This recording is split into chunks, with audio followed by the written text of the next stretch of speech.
Channel पर आप सबका बहुत बहुत स्वागत है। आज की इस क्लास के अंदर हम एनर्जी मैनेजमेंट टॉपिक को कंटिन्यू करेंगे और इसके अंदर पढ़ेंगे प्रोसेस ऑफ एनर्जी मैनेजमेंट। अगर हम बात करें प्रोसेस ऑफ एनर्जी मैनेजमेंट तो इसके 3 स्टेप्स होते हैं। कौन कौन से स्टेप्स होते हैं उनके बारे में पढ़ेंगे हम आज की इस क्लास में। तो चलिए अपना सेशन शुरू करते हैं। Process of energy management. Process of energy management यानी कि एनर्जी मैनेजमेंट ऊर्जा प्रबंधन की प्रक्रिया। अब जो ये ऊर्जा प्रबंधन की प्रक्रिया है इसके 3 चरण होते हैं। कौन कौन से होते हैं? सबसे पहले चरण की अगर हम बात करें तो planning the use of energy. Planning the use of energy यानी कि ऊर्जा के उपयोग की योजना बनाना। ऊर्जा के उपयोग की अगर हम योजना बनाने की बात करते हैं तो जब भी योजना का नाम आता है तो हम क्या करते हैं, सबसे पहले जो भी हमारी एक्टिविटीज है उनको हम क्या करेंगे, लिस्ट डाउन करेंगे। उनमें जो इंपॉर्टेंट एक्टिविटीज है उनको हम पहले करेंगे। जो भी काम होते हैं, क्योंकि मॉर्निंग में जब हम उठते हैं तब से लेकर 10-11 बजे तक जो हमारा एनर्जी लेवल है वो हाई रहता है, हम चुस्त रहते हैं यानी कि एक्टिव रहते हैं।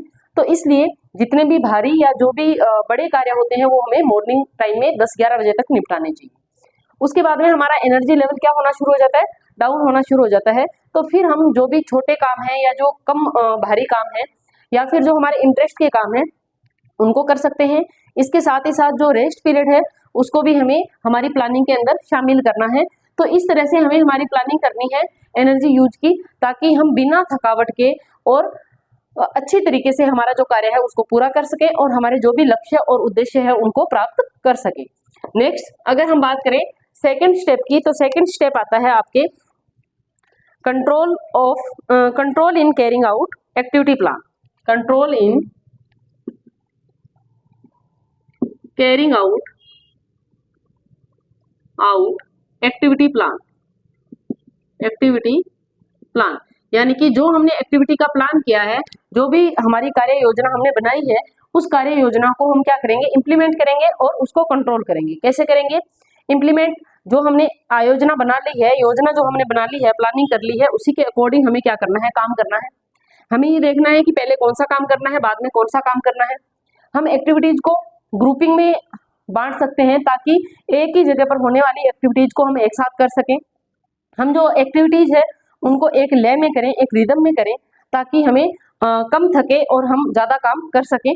तो इस तरह से हमें क्या करना है, हमारा जो भी प्लानिंग है उस प्लानिंग को हमें इम्प्लीमेंट करना है और उसको कंट्रोल करना है। और लास्ट स्टेप आता है हमारे इवेल्युएशन।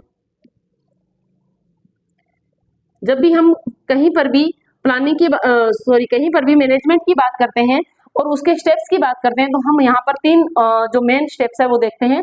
पहला प्लानिंग, दूसरा इम्प्लीमेंटेशन एंड कंट्रोलिंग और तीसरा है आपका इवेल्युएशन।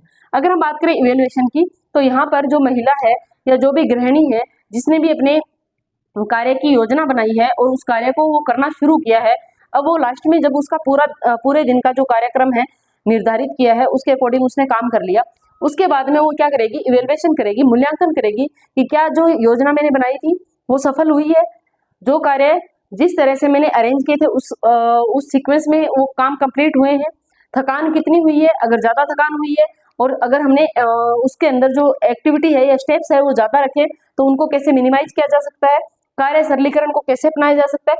तो इस तरह से सारा क्या होगा, इसके अंदर इवेल्युएशन होगा, मूल्यांकन किया जाएगा और मूल्यांकन से हमें जो भी हमारी कमजोरियां हैं उसका पता चलता है। अगर हमारा काम प्रॉपर तरीके से हमारी प्लानिंग के अकॉर्डिंग संपन्न हो गया है बिना थके बिना रुके, तब तो इसका मतलब ये है कि प्लानिंग हमारी सक्सेस हुई है, हमारे लक्ष्य उद्देश्य की प्राप्ति हो गई है। लेकिन अगर हम कहीं पर हमें थकान अनुभव हुई है या फिर हमें रेस्ट के लिए टाइम नहीं मिला है, तो इस तरह की अगर कोई दिक्कत हुई है तब हम क्या करेंगे, उस मूल्यांकन के दौरान हमें ये चीजें पता चल जाएगी और हम नेक्स्ट जो प्लानिंग होगी उसके अंदर उन चीजों को हमारी सुधार करेंगे। तो इस तरह से अगर हम बात करें एनर्जी मैनेजमेंट की प्रोसेस की तो इसके 3 स्टेप होते हैं। पहला होता है आपके planning the use of energy, second होता है control in carrying out activity plan और थर्ड होता है इवेल्युएशन। तो ये था आपके एनर्जी मैनेजमेंट का टॉपिक जो यहाँ पर कंप्लीट होता है। अगर हम बात करें नेक्स्ट टॉपिक की तो नेक्स्ट क्लास के अंदर एक नया टॉपिक पढ़ेंगे, वो भी बहुत इंपॉर्टेंट टॉपिक होगा। जो भी टॉपिक होगा नेक्स्ट क्लास में आपको बताया जाएगा। तो स्टूडेंट्स जुड़ना ना भूले एडुमन चैनल के साथ। ज़्यादा से ज़्यादा चैनल को सब्सक्राइब कीजिए और जो वीडियोस है उनको लाइक कीजिए। Thank you.